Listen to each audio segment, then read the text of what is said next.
I am Rhonda Joy McLean, almost 69-year-old daughter of Georgiana Virginia Coles McLean, who will be 95 next month, thank God. Daughter of the late Eva Bell Coleman Coles. I am at once a reader, a thinker, a musician, writer, trying to be a more joyful person. Very grateful for my life as it is now with all its complications, and there are many, but I'm still glad to be here. So Rise encourages us to tell our stories, and I love stories. And my father was a narrative preacher. And so we told stories around the dinner table, and just that was just our thing. So I don't want you, Attorney Rhonda, to tell me a story about the first leadership experience you remember having. I would have to say that I started out kind of out of the crib. I'm a Leo. I'm a firstborn of a firstborn of a firstborn. We are some bossy talking women. We are little, but we are very tall inside. So I'm 5 feet aught. My mother's 5'1". My daddy was 5'2". But we are 10 feet tall inside. So we were reared, as all of us online were, I think, to be bold. And yet at the same time, I received the same messages you did. I grew up in North Carolina, although I wasn't born there. I was born in Chicago, where my father's from. But my parents were music teachers, so they were recruited south to teach during the Jim Crow era. So there were parallel school systems, black and white. So thousands of Black college graduates were recruited south to teach. And many of them, as my parents did, stayed there. And my mom's from Buffalo, and she just knew every year. She was like, "So we moving back, we moving back." And north. not happening. So my mother, who will be 95 next month, is still in the house that we grew up in. And but I feel that my first memories of leadership were probably in my Girl Scout troop, where I read our efforts to raise money to serve people in the community. And then it sort of grew from there. Certainly Sunday school, 4-H, community groups, political groups, because we helped to register people to vote. We were too young to go to the front lines in the civil rights movement, but we could call people and encourage them to vote. So I remember 7th, 8th grade, so very activist. My family is like yours, church-based. My parents were church musicians for 60 years, as well as public school music teachers for 40 of those 60 years. So my younger brother and I were reared up. We didn't understand that everybody didn't go around singing all the time, and that, we sing our grace at the table. We sing God. Oh, we did too. Oh my goodness. My grandmother. Yes. Today in 4-part harmony, and yes, whoever's in the house, we still sing. So I thought everybody's house was like that until around 8. I went to somebody else's house for a sleepover. It wasn't. I didn't like it. I liked our house better. That is something. That's something. So it sounds like you were kind of immersed in this kind of servant leadership, though, not, very much connected with the faith and with community service and with social justice. And so how did that shape the kind of leader you've become? Well, thank you for the question. I think certainly all of that is true, that I come from a family with very activist grandparents who were both of them musicians. My father's mother, more of a keyboard person, and my mother's mother, a self-taught singer in Richmond. But they also were very active in their communities. And my mother's mother was a poll watcher at the polls until a few months before she died at 90. So it was just, even without anybody saying anything, it was just a given that, as you said, if you were given, as we were blessed to be able to not have to worry about our next meal, to have a house that we owned, and so forth and so on, that it was fully expected that you would then share of your bounty, whatever form or content that bounty took. So it wasn't anybody sat around the dinner table saying, you have to go do this. It was modeled for us as a behavior. So it was just understood. I never questioned it. I don't think I had the opportunity to question it. It was just what you did. It was who you were. What my brother and I resented is that my parents were gone all the time, and often they were dragging us with them because as often the only people in town who could read music, play music, and then also were leaders in their various community organizations and at church, we just were we were along for the ride. My mother didn't know too many people. She didn't believe in babysitters that she didn't know, and they weren't related. None of our relatives lived where we were, ever, really, until after I left. So my aunts and uncles, all of them, very wonderful people. I mean, I was just blessed with good role models. Great. So you talked about your parents as being your role models for leadership. Are there some other women in particular, and African-American women, who you looked up to in terms of learning how to lead or your leadership style? Yes. We were fortunate that even though neither of our grandparents, sets of grandparents lived near us, one in Chicago, one in Buffalo, and every summer we would drive to visit one or the other, because that's where our cousins were and blah, blah. A lady down the street from us, Mrs. Cora Boyd, beautiful, beautiful lady, who was the superintendent of what were then called the colored schools, because remember, parallel school systems. So she just adopted us. She knew that my mom was overwhelmed. She had a full-time job. She was minister of music, you know, cooking every night, trying to keep it all together with these two rambunctious children, and we were a handful. And Miss Boyd was divorced with no children, and she loved children. So she just took us. So she taught me to read when I was 3. Again, same with my brother. And she would take me with her to meetings, to church. I learned to play music very early, so she would take me out into the country to play for her church, because I could read music, and then bring me back to play for my own church. But what I saw in her was a quiet determination to make things better. She always encouraged me to learn more, to reach for more, to be adventurous, to take risks. I lived in the library, at one little library. But I think Mrs. Boyd's courage, it was a quiet determination. When you think of Rosa Parks, these women who, it's not a fiery, burning, you know, repertoire, but it has the same power. So I think of myself often as that person who gets things done, both for myself and for others. I very much enjoy working, I would say, across the avenue, if you will, to try to work with people who have different belief systems, who look different, who are age different. And I think I learned that both from the women in my family, who were both good leaders and good followers. When Mama was in charge, the sisters and the brother followed her. When Aunt Marie was in charge, we all followed her. So I'm used to collaborating. But now it's still going to get done now, let's be clear.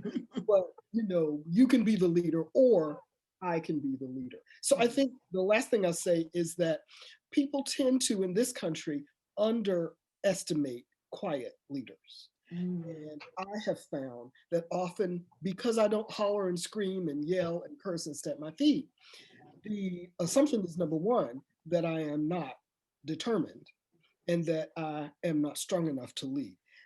That would be incorrect.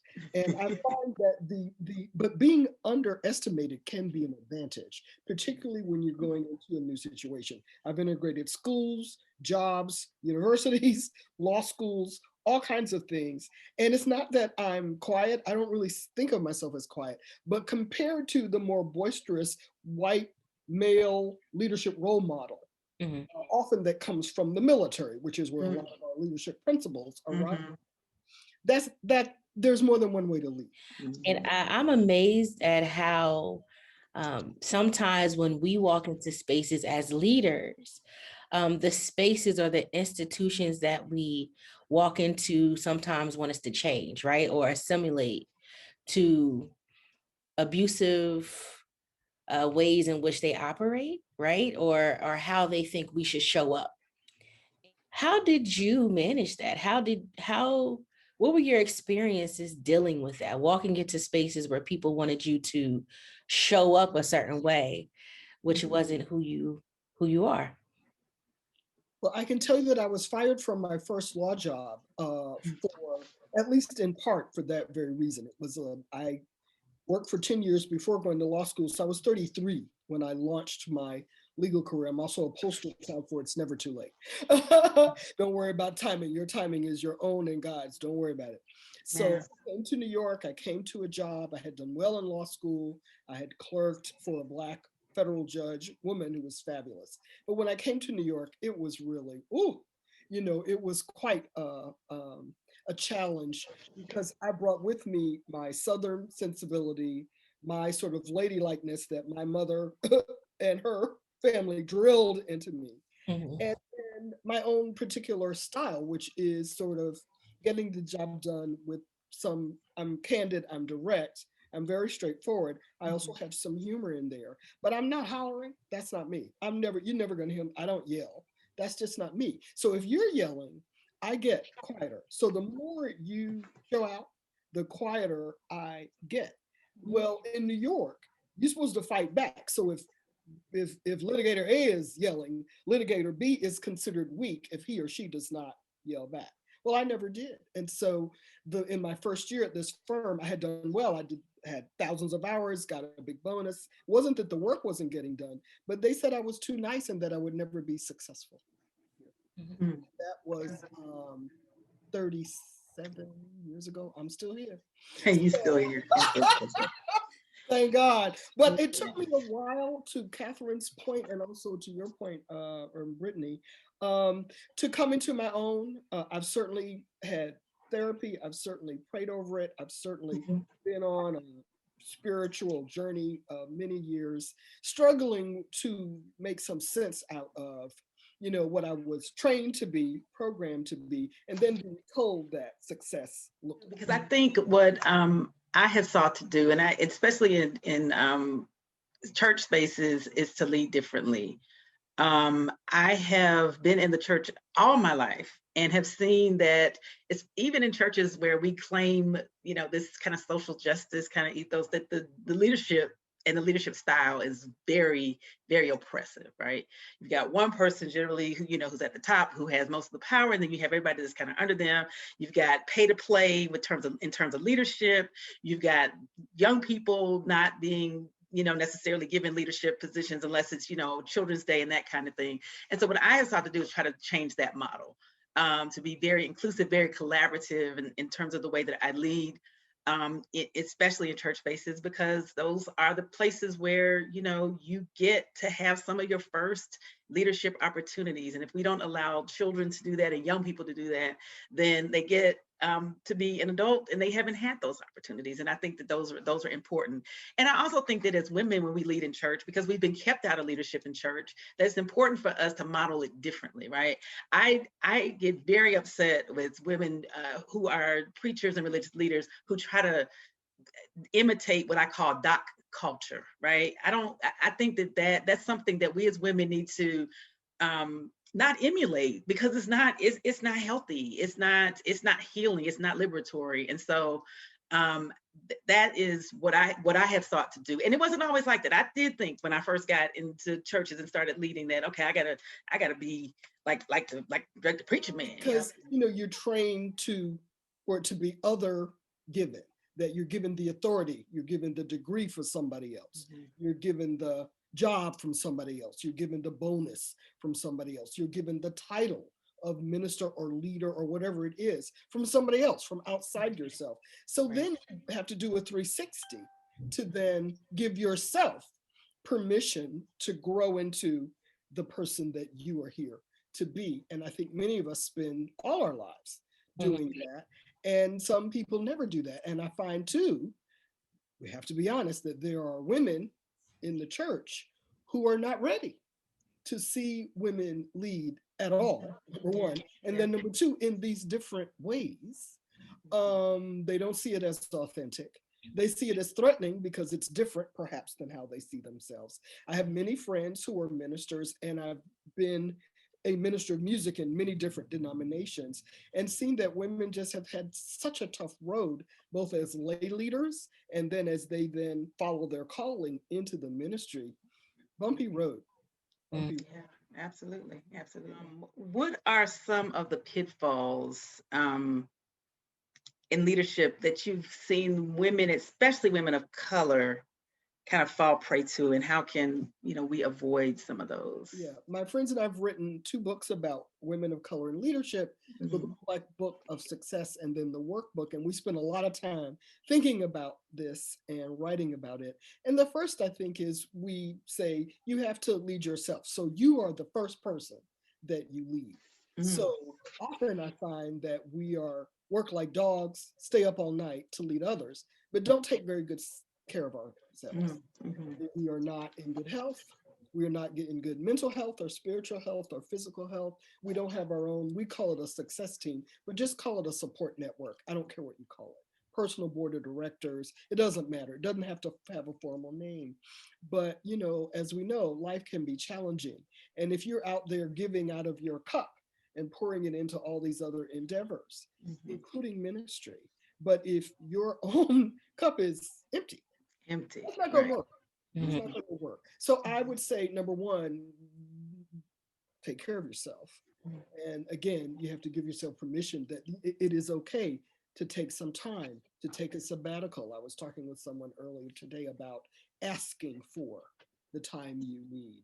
I struggle with that.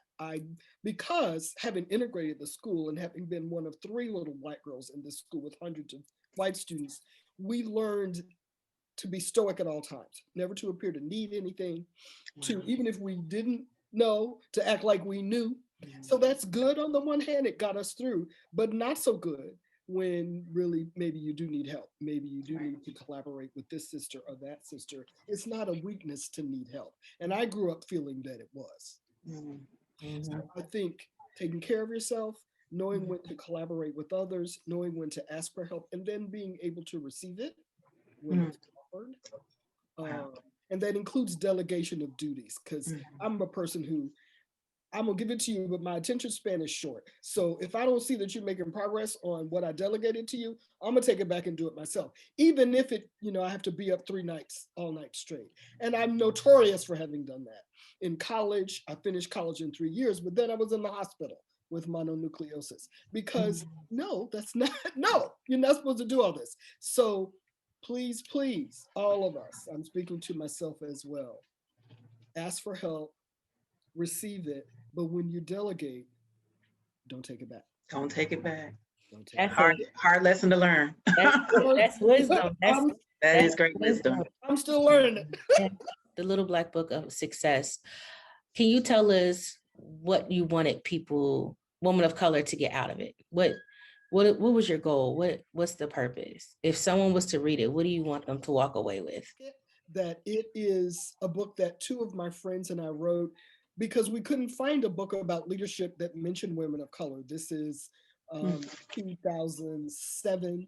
We were friends. We didn't work together. We were in 3 different enterprises, but we met as part of a support network on a quarterly basis. We called it Girls Night Out. So it was Black women executives in a global company. So big company, each of us had big jobs, big responsibility. And for the most part, we were the only Black women for miles. So we found each other, and I was invited to, in 21 years ago this month, to dinner. And I'm still friends with all of those women. And we met quarterly for years. And then, and that was, it was 8 or 9 years into that relationship that one of them, who was very creative at HBO, suggested to the others of us, and there were 8 of us, that we write a book together to share what we had learned. Many of us had stepped in landmines, made mistakes, been fired, laid off other people. I mean, stuff happens when you have these jobs in corporate America. And they had helped me. I actually rehearsed asking for a promotion with these ladies. I mean, said the words out loud at a dinner table with some wine. And also was able to have them help me when I felt like things were funny, like I was getting some feedback that wasn't accurate or didn't feel fair or right. So they were lifelines for me, and I tried to be lifelines for them. And we thought, well, wouldn't it be great if we could put some of this stuff down so that people don't have to step in landmines and get fired to learn the lessons that we learned. So that's how really it started. And over about a year and a half, we met at night after our jobs, put it together. So book 1, we thought was going to be for younger women who were about to enter the workforce. And we put together 40 laws of leadership based on our own experiences, the three of us. And then out of that came just a big blessing. It's still being sold today. It's being used as textbooks in universities, it's mentoring programs, but people are using it for lots of things. Women like us who are shifting, who may be retiring and then becoming entrepreneurs, or who would be going into the ministry after having a successful career in education or administration or whatever, see it as a way to help them as well. And men are using it, and young ladies are using it, and also people of different stripes, different colors, different backgrounds, and even different countries. So at the end of each of the 40 chapters, we have what are called mama-isms, something your mama said that you can stand on, or your bubba, or your grandma, or your auntie, or your Sunday school teacher. There are 200 mama-isms in the book. And we've had people write us from all over the world saying, my booba said that, or my priest said that, or my rabbi said something that sounded like that. So it's really been a great blessing. So I would say book one, we see as a mentor in your pocket. You can actually open it. It's written in first person. It's written to you. We're talking to you directly. Okay, Attorney Rhonda, I'm going to ask you to give us at least one of those mama-isms. I know that you want people to buy the book, but which one, if you had to give just one, and one that would make people say, oh, I got to get that book, which one would it be? Well, this one you know, so you can say it with me. Okay. Lay down with dogs, get up with fleas. With fleas, with fleas. It's like, be careful who you associate with. That is very true. That is very true. And it's very true in the leadership realm. Often we're told, okay, now that you've moved into this role, you need to talk to that person. And you need to look like that person. And you need to go here to socialize. And you need to dress like so-and-so. Not that that's good or bad, but, you know, don't forget where you came from, and, you know, just be mindful about, you know, who you are, who are your authentic friends, who can you trust. Wow. Yep. That's good advice. And I also wanted to point out, as you were talking about how you all formed this group of women who had this collaboration, that often the narrative is told about that Black women, you know, we don't work well together, that we're in competition, that we're catfighting. And then unfortunately, we've got this, you know, whole genre of media that kind of divides into that. And I just wanted to honor the fact that you all were able to do this, and you got a book that's selling all over the world. So there. I just think it's so important for us to model what we're modeling here together. Sisters working together. What Rise is all about, one of the things I've loved most in my 3 years as a mentor, has been the opportunity to witness the sisterhood that develops and flourishes and then continues. I mean, look at where we are. None of us would be here today without other Black women. We are standing on the shoulders of Black women, whether we're related to them or not. And I have women friends who will walk through fire for me, and I would walk through fire for them. These are Black women. I'm here to tell you, there's nothing better, and I'm proud to be one. Yes. Yeah. Yes. And I think too, we have to make sure we push against any forces or any people who try to live into that lie that we can't work together, because it happens in so many different ways. We talk about the organizations we work for who live into those social norms that have been created. So I found myself having to push against this, saying, you know what? Someone just came into my office that says something that could cause us to not work together, but keeping in mind, like, no, I can't let this, you know, have more power than our unity. So I think that's important. Attorney Rhonda, you've been in so many different spaces. You've done a lot. So I wonder, what is it like for you to have to walk away from something? And tell us what that felt like, having to walk away from a space to enter a new space, or that transition. What did that feel like for you as you are honestly making history? Well, thank you for that. I would tell you that it is scary to step into a new space. It's challenging, it's exciting, it's an adventure, and I love all of that. But I don't want to mislead anyone. I do still get bubbles in my stomach. I just was offered an opportunity this morning for a big project. I thought it was one thing. It turns out it's something completely different that I've not done before. So I'm very excited. but a little bit nervous. But I've learned, and there are lots of ways to say it, but you know, maybe if you're not nervous, the dream isn't big enough. So I really encourage, in the book, we say, step outside your comfort zone. There's a whole chapter on, you know, you got to be uncomfortable in order to grow. It may not feel good at first, but if you trust yourself, pray, you got the sisterhood with you, hopefully you've got family you can stand with and on. So I would say it's not always comfortable. And I will say earlier in my life, I was a person who, I call it staying at the fair too long. I would hold on because I was comfortable, I was doing well. So why not? And I have walked away from opportunities. In other words, I have turned down opportunities for jobs. I can think of several instances, but thank God, hopefully I learned so that when a different opportunity came later, I said yes to that and went through that door. But I think that's just maybe a part of growing up. But absolutely, I think stepping out of your comfort zone is a way of stepping into the next blessings that are there for you. We are forging paths in so many different directions. What is it that you want for Women of Color ministry leaders? What is it that you think you should have heard on your journey? Oh, wow. Be authentically who God made you. You know, let the chips fall where they may. And that has to do with not only in terms of your career path, in terms of your personal life. If there are men that are scared of who you are, you need to run. I say that because, you know, I was always worried that I would, and I was told this too, that I would outdistance so many men that I downplayed who I was, and still ended up being unmarried at an older age. And so just be you, just be you, be who God made you, figure out what that is, and be you with abandon. I wholeheartedly agree.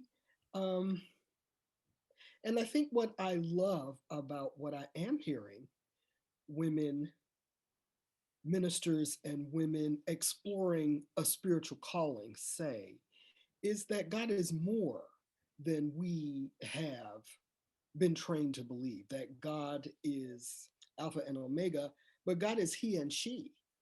And I didn't hear that when I was growing up. So there was a very limited definition of who God is and then who you can be in God and in your faith, which caused me a lot of trouble. And I went away from churches entirely for about 7 years and on a journey studying many different kinds of religion from around the world. And I'm sure I can't be the only person doing that. So I love the fact that women are, I would say, raising our spiritual consciousness. And now we have these women starting churches boldly, you know, starting them in basements and kitchens and community centers and libraries. I'm just excited. I think this is just exciting. It's such a wonderful time, even with all of the challenges we are facing in the world. I think there is, how can I say, the time is now for the women of Rise to lead as only they can. So if I had known then what I know now, I would have worried less. I was a very, very highly anxious person. I don't think it showed. So in other words, behind all of the stoicism and everything is fine, I was really, really worried. This was fun. It was great. Blessings. Have a good rest of the week. You too. Take care, ladies. Bye-bye. All right. Bye-bye. Send me your necklace, Kathryn. I'll send you. Oh, wow. Okay. I'll see if I can find another one. All right. Bye-bye.